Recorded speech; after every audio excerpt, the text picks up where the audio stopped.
Hello everyone, मैं हूँ आपकी स्टोरी टेलर ASR और मैं आप सबके लिए आज एक नई कहानी लेकर आई हूँ। जो मेरी पिछली कहानी थी जिसका नाम था इश्क मुबारक, वो आगे कंटिन्यू नहीं होगी। उस कहानी को मैंने वहीं छोड़ दिया है क्योंकि यूट्यूब ने मेरी उस कहानी पर रीयूज़ कंटेंट की वार्निंग लगा दी है, जिसकी वजह से मेरा चैनल मोनेटाइज नहीं हो पा रहा है। सो उस कहानी को मैं आगे कंटिन्यू नहीं कर सकती, इसीलिए मैं आप लोगों के लिए एक नई कहानी लेकर आई हूँ। आई होप आप इस स्टोरी को भी उतना ही प्यार देंगे जितना आपने मेरी बाकी स्टोरी को दिया है। चलिए स्टोरी शुरू करते हैं। कहानी की शुरुआत में न्यूयॉर्क में एक बड़ा सा ऑफिस दिखाया जाता है, जिसके बाहर बड़े बड़े अक्षरों में लिखा होता है Kapoor group of industries. Office के अंदर सब लोग अपने अपने काम में लगे होते हैं। कुछ लोग बातें कर रहे होते हैं, कुछ काम कर रहे होते हैं। तभी थोड़ी देर बाद वहाँ पे एंट्री होती है हमारी कहानी की पहली लीड कैरेक्टर अनाया कपूर की। कपूर ग्रुप ऑफ इंडस्ट्रीज़ की CEO अनाया कपूर। अनाया अकेली ऑफिस में नहीं आती, उसके पीछे 3-4 बॉडीगार्ड होते हैं और उसकी न्यू अपॉइंट हुई सेक्रेटरी होती है जिसका नाम होता है लीज़ा।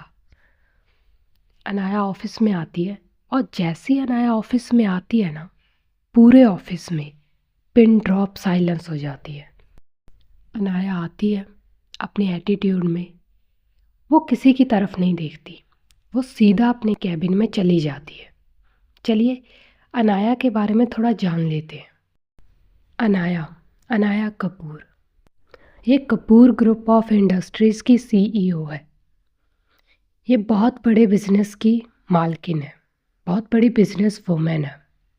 और अगर बात करें इसकी फैमिली की, तो इसकी फैमिली में इसकी दादी है और इसकी एक छोटी बहन है जिसका नाम है रिया कपूर। वो अनाया से 7 साल छोटी है। अनाया के पापा भी हैं, लेकिन वो अनाया के पापा कम, अनाया के दुश्मन ज़्यादा है, क्योंकि अनाया की मॉम और अनाया के पापा दोनों की अरेंज मैरिज थी। अनाया के पापा को अनाया की मॉम बिल्कुल भी पसंद नहीं थी, जिस वजह से अनाया के पापा का चक्कर उनकी PA के साथ चला। उस टाइम अनाया बहुत छोटी थी और ये बात सिर्फ अनाया और उसकी दादी को पता है, लेकिन उनके पास कोई सबूत नहीं है इस बात का कि अनाया की मॉम का मर्डर उसके अपने हस्बैंड ने किया है। लेकिन वो ये बात जानती ज़रूर है, जिस वजह से अनाया अपने पापा से बहुत नफ़रत करती। उसके बाद से अनाया ने सारा बिजनेस जो है वो संभाल लिया था। अनाया के पापा अब अनाया को भी जान से मारना चाहते हैं और वो हमेशा ये कोशिश करते रहते हैं, क्योंकि अनाया की मॉम भी एक बिजनेस वूमेन थी और वो अनाया के पापा से बहुत ज़्यादा काबिल थी। और उन्हें ये बात पहले ही पता चल चुकी थी कि उनके पति का उसकी PA के साथ चक्कर है। तो उन्होंने अपना सारा बिजनेस, सारी प्रॉपर्टी अनाया के नाम कर दी थी। इसीलिए जो अनाया के पापा होते हैं वो अनाया से बहुत ज़्यादा नफ़रत करते हैं और हमेशा उसे मारने की कोशिश करते रहते हैं, क्योंकि उन्हें अनाया का बिजनेस चाहिए। अनाया की मॉम की डेथ के बाद अनाया के पापा ने अपनी PA से शादी कर ली थी, जिसके बाद उनका एक बेटा भी है जो रिया से थोड़ा छोटा है। ये तो थी अनाया की फैमिली। अब जानते हैं अनाया के बारे में। अनाया काफ़ी ज़्यादा बोल्ड, ईगोस्टिक और एटीट्यूड वाली है। वो बहुत कम बोलती है, वो हमेशा अपने काम से काम रखती है। अनाया अपनी ज़िंदगी में सिर्फ 3 लोगों की बात मानती है, एक उसकी दादी और एक उसकी बहन और एक उसकी केयरटेकर, जिसको उसकी दादी ने अपॉइंट किया हुआ है न्यूयॉर्क में। उसका नाम है दाइमा। उसके अलावा अनाया को किसी से भी घंटा फ़र्क नहीं पड़ता। अगर कोई काम में थोड़ी सी भी मिस्टेक करता है ना, तो वो उसे तुरंत फायर कर देती है। उसे किसी से कोई लेना देना नहीं है। इसी वजह से ऑफिस में जितने भी एम्प्लॉय हैं, जितने भी वर्कर हैं और यहाँ तक कि उसके घर में जितने भी सर्वेंट्स हैं, वो अनाया से बहुत ज़्यादा डरते हैं, खास करके अनाया के गुस्से से, क्योंकि अनाया का गुस्सा बहुत बुरा है। बात करें अनाया की आदतों के बारे में, तो उसमें कुछ अच्छी आदतें भी हैं तो कुछ बुरी आदतें भी हैं। उसकी अच्छी आदत ये भी है कि वह अपनी माँ, अपनी दादी और अपनी बहन की कभी कोई बात नहीं टालती, क्योंकि वह अपनी दादी और अपनी बहन से बहुत प्यार करती है। उनकी कभी कोई बात नहीं टालती। दूसरी तरफ उसे और किसी से कोई लेना देना नहीं है। बाकी दुनिया चाहे भाड़ में जाए, तो कह सकते हैं कि ये उसकी एक बुरी आदत है, क्योंकि वो बाकियों के साथ काफ़ी ज़्यादा रूड और हार्श हो जाती है। दूसरी उसकी बुरी आदत है कि वो ड्रिंक करती है। लेकिन इसमें भी एक अच्छी आदत ये है कि वो सिर्फ ड्रिंक करती है और कोई नशा नहीं करती। No drugs, no smoke, nothing, only drink. वो सिर्फ ड्रिंक करती है, जिसके बारे में उसकी दादी माँ और उसकी बहन दोनों अच्छे से जानते हैं। और उसकी एक बुरी आदत और है कि उसे बॉडी नीड्स होती हैं। मतलब हर रात तो नहीं कह सकते, हर रात ऐसा नहीं होता उसके साथ, लेकिन हाँ, उसे हर 2-3 दिन बाद कोई ना कोई चाहिए होता है, जिसकी वजह से उसकी काफ़ी गर्लफ्रेंड्स रह चुकी हैं। यहाँ तक कि उसकी हर सेक्रेटरी के साथ उसका चक्कर चलता ही रहता है। इट्स नॉर्मल, ये उसके लिए एक नॉर्मल चीज़ है। लेकिन इसमें भी उसकी एक अच्छी आदत है कि वो कभी किसी को फोर्स नहीं करती। अगर कोई अपनी मर्ज़ी से उसके साथ आने को तैयार है तो ठीक है, वरना इट्स ओके, कोई बात नहीं। वो अपनी इंटेंशन सामने वाले को पहले ही क्लियर कर देती है, ताकि बाद में उसे कोई गलतफहमी ना हो। सो ये है हमारी first lead character Anaya Kapoor. चलिए अब आते हैं कहानी पर। जो अनाया होती है वो अपने केबिन में आती है और अपना काम करने लगती है। तभी थोड़ी देर बाद जो अनाया की सेक्रेटरी होती है, लीज़ा, वो उसके रूम में आती है। वो दरवाज़े पे नॉक करती है। तभी जो अनाया होती है वो कहती है कि कम इन। जो लीज़ा होती है वो अंदर आती है। जो अनाया होती है वो अपनी चेयर पर बैठी एक फ़ाइल पढ़ रही होती है। तभी जो लीज़ा होती है वो अनाया के केबिन में आती है। लीज़ा ने काफ़ी ज़्यादा हॉट एंड सेक्सी कपड़े पहने होते हैं, क्योंकि उसे अनाया के बारे में पहले ही बता दिया गया था। जब वो इंटरव्यू देने के लिए आई थी, तो जो इंटरव्यू ले रहा होता है ना, उसने पहले ही बता दिया था कि अनाया कैसी है। उसे बता दिया गया था कि तुम्हें अनाया मैम से हर तरह से कोऑपरेट करना है। वो जो भी बोले तुम्हें करना है। अगर तुम रेडी हो तो तुम बोल दो, अगर तुम नहीं भी रेडी हो तो भी तुम बोल सकती हो, कोई प्रॉब्लम नहीं है। जो लीज़ा होती है उसे भी इस चीज़ से कोई प्रॉब्लम नहीं थी, तो वो मान जाती है। इसीलिए वो आज काफ़ी सेक्सी तरीके से तैयार होकर आई थी। जो अनाया होती है वो अपनी फ़ाइल से अपना ध्यान हटाती है और लीज़ा की तरफ देखती है। वो लीज़ा को अप टू डाउन अच्छे से स्कैन करती है, फिर उसे अपनी तरफ बुलाती है और उसे टेबल पर बैठने का इशारा करती है। एक्चुअली लीज़ा ने एक फिटेड टॉप और एक शॉर्ट स्कर्ट पहनी हुई थी, जो उसके नीज से काफ़ी ऊपर थी। जो लीज़ा होती है वो भी अनाया की बात मान लेती है। वो जाती है और अनाया के सामने टेबल पर बैठ जाती है। जो अनाया होती है वो अपनी चेयर से खड़ी होती है। उसके हाथ में जो फाइल थी वो उसे लीज़ा के हाथ में देती है और उसे कहती है कि इस फाइल को रीड करो और मुझे सुनाओ। जो लीज़ा होती है वो भी अनाया की बात मान जाती है। वो उस फाइल को रीड करने लगती है और अनाया को सुनाने लगती है। अब जो अनाया होती है वो लीज़ा के करीब जाती है और उसकी थाइस पर हाथ रखती है। जो लीज़ा थी उसने एक शॉर्ट स्कर्ट पहनी हुई थी, जो टेबल पर बैठने की वजह से थोड़ा सा ऊपर हो गई थी, जिसकी वजह से उसकी जो थाइस थी बल्कि विजिबल थी अनाया को।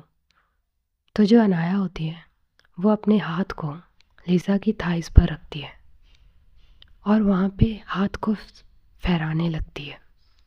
साथ ही साथ वो हल्का हल्का प्रेस भी कर रही थी, जिसकी वजह से जो लीज़ा होती है उसकी सांसें तेज होना शुरू हो जाती हैं।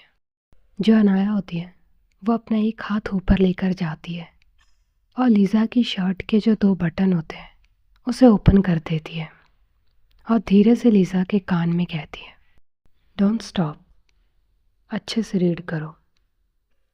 इतना बोलकर जो अनाया होती है वो अच्छे से लीज़ा की थाइस को प्रेस कर रही होती है। वो लगभग 5 मिनट ऐसा करती है। उसके बाद वो लीज़ा से दूर होती है और उससे कहती है, वो लीज़ा के हाथ से वो फाइल लेती है और उससे कहती है कि आज शाम को तुम्हें मेरे साथ चलना है, रेडी रहना। इतना बोलकर जो अनाया होती है वो लीज़ा को अपने केबिन से बाहर भेज देती है। वो अपनी चेयर पर बैठती है और अपना काम करने लगती है। जो लीज़ा होती है वो भी समझ जाती है कि अनाया उससे क्या चाहती है, तो उसे भी कोई प्रॉब्लम नहीं थी। वो भी हाँ में अपना सर हिलाती है और केबिन से बाहर चली जाती है। ऐसे ही जो ऑफिस का वक्त होता है वो बीत जाता है, छुट्टी हो जाती है। जो अनाया होती है वो लीज़ा के पास आती है, उसे अपने साथ लेती है, गाड़ी में बिठाती है। थोड़ी देर बाद जो अनाया होती है वो लीज़ा को लेकर एक होटल में जाती है। वो एक 7 स्टार बहुत ही आलीशान होटल था। एक्चुअली अनाया का होटल का ही बिजनेस था। न्यूयॉर्क में उसके बहुत सारे होटल्स थे, सिर्फ न्यूयॉर्क में ही नहीं और काफ़ी कंट्रीज़ में उसके बहुत ज़्यादा होटल्स एंड रेस्टोरेंट थे। तो जो अनाया होती है वो लीज़ा को अपने घर नहीं ले जाती, बल्कि अपनी एक होटल में लेकर जाती है। जैसे ही अनाया और लीज़ा अंदर जाते हैं, वहाँ का जो स्टाफ होता है वो तो अनाया को जानता था, तो वो सब अनाया को ग्रीट करते हैं। जो अनाया होती है वो किसी से कुछ भी नहीं कहती और सीधा अपने कमरे में चली जाती है। जो अनाया होती है वो बहुत जल्दी लीज़ा को अपने कमरे में लेकर जाती है, क्योंकि अनाया को बहुत ज़्यादा क्रेविंग हो रही थी। उसे इंटीमेट होना था, अब उससे कंट्रोल नहीं हो पा रहा था। जैसे ही अनाया अपने रूम में जाती है, वो रूम का डोर लॉक करती है और सीधा लीज़ा को लगाती है डोर से और उसे किस करना स्टार्ट करती है उसके लिप्स पर। वो लीज़ा को बहुत ज़्यादा डीप किस कर रही थी, कभी इसका अपर लिप, कभी इसका लोअर लिप। वो उसे सक कर रही थी, बाइट कर रही थी, लिक कर रही थी। और जो लीज़ा थी वो भी अनाया को प्रॉपर सपोर्ट कर रही थी। ऐसी इनकी किस चलती है, अप्रॉक्स 5-6 मिनट ये किस चलती है। उसके बाद जो अनाया होती है अब वो आउट ऑफ कंट्रोल हो जाती है। अब उससे बिल्कुल भी कंट्रोल नहीं हो रहा था। जो अनाया होती है वो वहीं पे खड़े खड़े जो लीज़ा के क्लोथ्स होते हैं वो उन्हें रिमूव कर देती है। अब लीज़ा सिर्फ अपने इनर में थी। जो अनाया होती है वो अपना ब्लेज़र रिमूव करती है। उसके बाद उसने जो टाई पहनी हुई थी वो उसे उतारती है और सीधा लीज़ा को ले जाती है बेड पे और बेड पे उसे धक्का दे देती है। जो लीज़ा होती है वो बेड पे गिरती है। जैसे ही लीज़ा बेड पे गिरती है, जो अनाया होती है वो सीधा उसके जाती है ऊपर।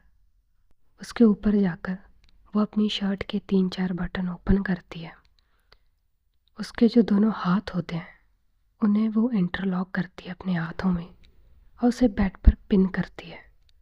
उसके बाद वो लीज़ा के लिप्स पर नहीं जाती, वो सीधा जाती है उसकी नेक पे और वहाँ पे किस करना स्टार्ट करती है। वो वहाँ पे किस कर रही होती है, लिक कर रही होती है और बाइट कर रही होती है।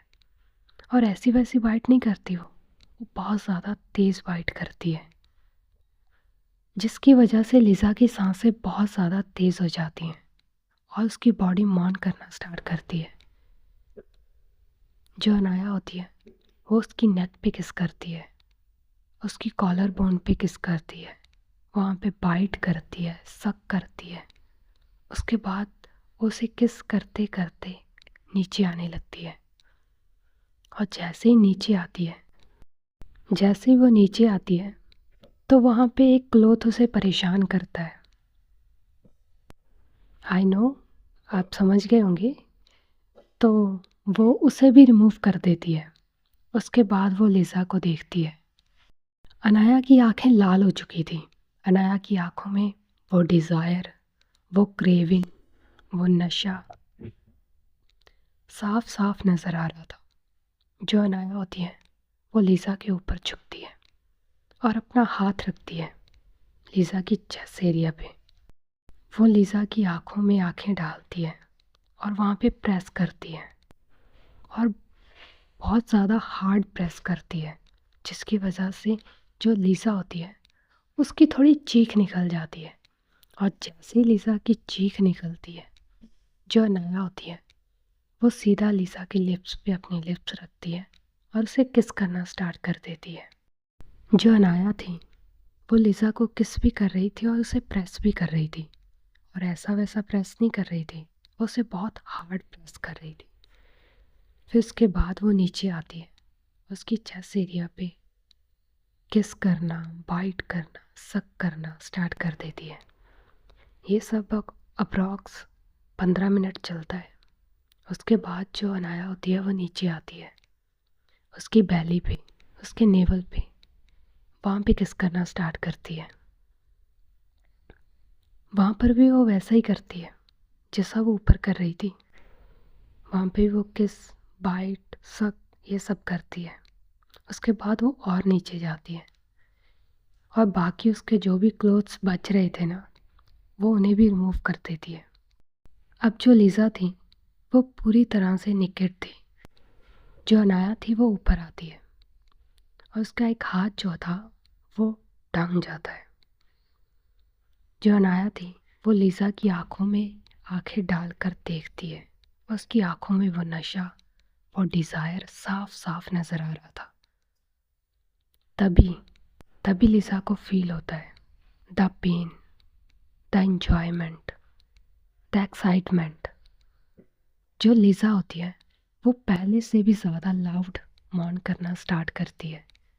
वो बहुत ज़्यादा लाउड मौन कर रही थी क्योंकि जो अनाया थी वो उसे काफ़ी ज़्यादा पेन दे रही थी। वो काफ़ी ज़्यादा हार्श, काफ़ी ज़्यादा हार्ड कर रही थी लिज़ा के साथ। जो लिज़ा होती है वो लंबी लंबी सांसें लेती है और अनाया से कहती है, मैम प्लीज़ स्लो। जो अनाया होती है उसे कोई होश नहीं था, उसे बस खुद को सेटिस्फाई करना था। वो अपना कंटिन्यू रखती है। ऐसे इनकी जो इंटीमेसी होती है वो अप्रॉक्स 1 घंटा चलती है। 1 घंटे बाद जो अनाया होती है वो सेटिस्फाइड होती है। जो लिज़ा थी वो तो पहले ही सेटिस्फाई हो चुकी थी, लेकिन अनाया रुकने का नाम ही नहीं ले रही थी क्योंकि उसे खुद को सेटिस्फाई करना था। उसका डिज़ायर अभी पूरा नहीं हुआ था और जैसे ही वो कंप्लीट होती है वो लिज़ा से दूर हो जाती है। अब ये दोनों बेड पर अलग अलग लेटे हुए थे और लंबी लंबी सांसें ले रहे थे। जो लिज़ा थी वो तो बहुत ज़्यादा थक चुकी थी, उसमें तो उठने तक की हिम्मत नहीं थी। जो अनाया होती है वो 5 मिनट तक अपनी आंखें बंद करके लेटी रहती है। उसके बाद वो उठती है, अपने कपड़े पहनती है और दूसरे कमरे में सोने के लिए चली जाती है। क्योंकि अनाया इंटीमेट होने के बाद कभी किसी के साथ बेड शेयर नहीं करती थी। किसी से प्यार भरी बातें करना, किसी को कडल करके सोना, ये सब अनाया को बिल्कुल भी पसंद नहीं था। ये उसकी कप ऑफ टी नहीं थी। जो अनाया होती है वो लिज़ा को वैसे ही वहाँ पे छोड़ती है, अपने कपड़े पहनती है और दूसरे कमरे में चली जाती है। ऐसे ये जो रात होती है वो बीत जाती है। अब अगली सुबह होती है। जो अनाया होती है वो अपने टाइम से उठती है, तैयार होती है और अपने ऑफिस जाने के लिए निकल रही होती है। तभी उसके फ़ोन पे उसकी दादी माँ का कॉल आता है। जो अनाया होती है वो अपनी दादी माँ का फ़ोन उठाती है और अपनी दादी माँ से कहती है, गुड मॉर्निंग दादी माँ। जो दादी माँ होती है वो कहती है कि खोते की बच्ची, गुड मॉर्निंग गई भाड़ में, मुझे ये बता तो कल रात कहाँ थी। जो अनाया होती है वो समझ जाती है कि दादी माँ को फिर से पता चल चुका है कि मैं रात भर घर में नहीं थी।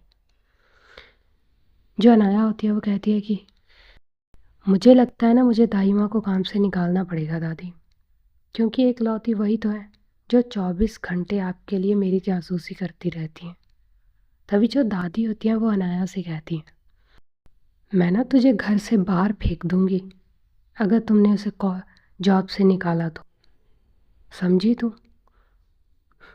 तभी जो अनाया होती है वो कहती है कि आपकी इसी आपकी इसी धमकी की वजह से मैं अब तक खामोश हूँ, वरना मैं कब का उन्हें घर से बाहर निकाल चुकी होती। हर बात आपको बता देती हैं। तभी जो दादी होती है वो कहती है कि अच्छी बात है ना, अच्छी बात है कि वो वहाँ पे तेरे साथ है, वरना तेरी तो मुझे कोई खबर ही ना लगी कि तू वहाँ पे कर क्या रही है, क्योंकि और कोई तो तेरे डर से अपना मुंह खोलेगा नहीं। किसी को मरना थोड़ी है तेरे हाथों से, सिर्फ एक ताई माई तो है जो मुझे तेरी हर पोल पत्री बताती रहती हैं कि तू क्या क्या कांड करती रहती है। कब तक चलेगा अनाया ऐसा? कब तक तू किसी और के किए की सज़ा खुद को देती रहेगी? हाँ। जो अनाया होती है वो खामोश हो जाती है, वो कुछ भी नहीं कहती। तभी जो दादी होती है वो भी इस बात को समझ जाती हैं और बात को बदलते हुए कहती हैं कि अच्छा ठीक है, वो सब छोड़, मुझे ये बता तू इंडिया कब आ रही है? तभी जो अनाया होती है वो कहती है कि बहुत जल्द दादी माँ, मैं बहुत जल्द इंडिया आ रही हूँ। तभी जो दादी होती है वो कहती है कि 2 दिन, मैंने तुझे 2 दिन दिए, 2 दिन बाद मुझे तू मेरे सामने चाहिए, और अगर तू 2 दिन में इंडिया नहीं आई तो मुझसे बुरा कोई नहीं होगा। तभी जो अनाया होती है वो बोलती है कि ठीक है दादी माँ, मैं 2 दिन में आ जाऊँगी। ऐसी ये दोनों बात कर ही रहे होते हैं कि तभी अनाया की जो छोटी बहन होती है रिया, वो वहाँ पे आती है, और जैसे ही वो अपनी दी को देखती है वीडियो कॉल पे, तो वो भी कहती है कि गुड मॉर्निंग दीदू, कैसे हो आप?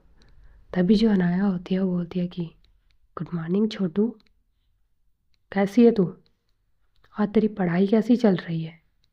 तभी जो रिया होती है वो कहती है कि दीदू बहुत अच्छी चल रही है। मेरी पढ़ाई छोड़ो, आप मुझे ये बताओ कि आप इंडिया कब आ रहे हो? तभी जो अनाया होती है वो बोलती है कि 2 दिन बाद, 2 दिन बाद मैं इंडिया आ रही हूँ। जब रिया ये बात सुनती है ना तो भी बहुत खुश हो जाती है। ऐसी ये दोनों बहनें थोड़ी देर और बातें करती हैं, और जो कॉल होता है वो कट हो जाता है। जैसे ही कॉल कट होता है, जो अनाया होती है वो अपना ब्रेकफास्ट करती है और ऑफिस जाने के लिए निकल जाती है। दूसरी तरफ हम देखते हैं दादी और रिया को। जो दादी होती है वो मंदिर जाने के लिए निकल जाती हैं, क्योंकि दादी सुबह सुबह अक्सर मंदिर जाया करती थी। और जो रिया होती है वो भी अपने कॉलेज के लिए निकल जाती है। जो दादी माँ होती हैं वो थोड़ी देर में अपने ड्राइवर के साथ मंदिर पहुँच जाती हैं। वो अपनी पूजा की थाली लेती हैं और मंदिर की सीढ़ियाँ चढ़कर ऊपर जाने लगती हैं। और जब वो ऊपर जा रही होती है ना, तो उन्हें किसी का धक्का लग जाता है, जिसकी वजह से वो गिरने वाली होती हैं। तभी पीछे से एक हाथ आता है और उन्हें गिरने से बचा लेता है। जब वो पीछे पलट कर देखती हैं तो पीछे एक बहुत ही प्यारी और एक खूबसूरत लड़की थी।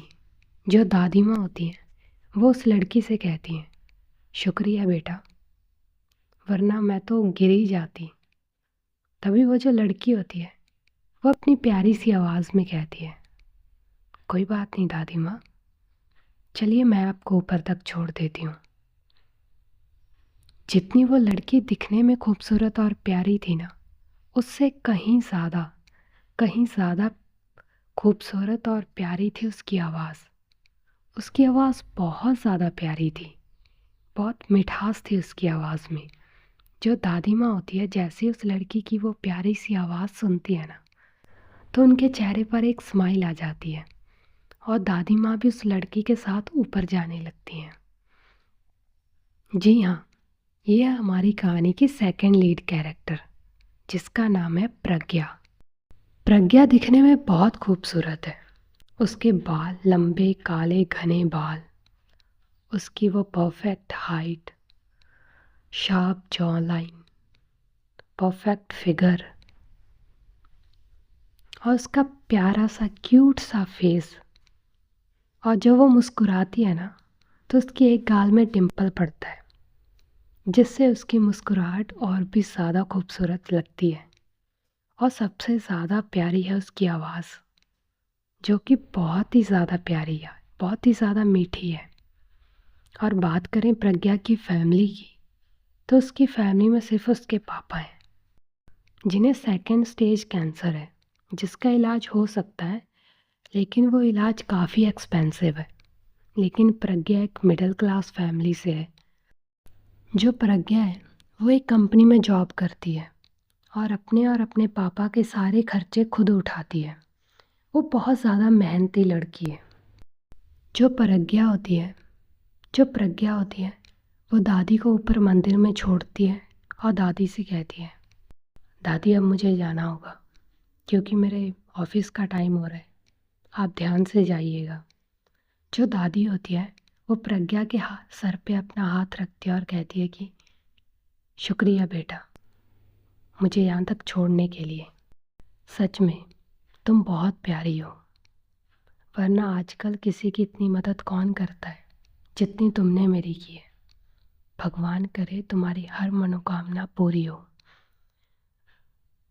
जब प्रज्ञा ये सुनती है दादी के मुंह से, तो उसके फेस पे एक स्माइल आ जाती है।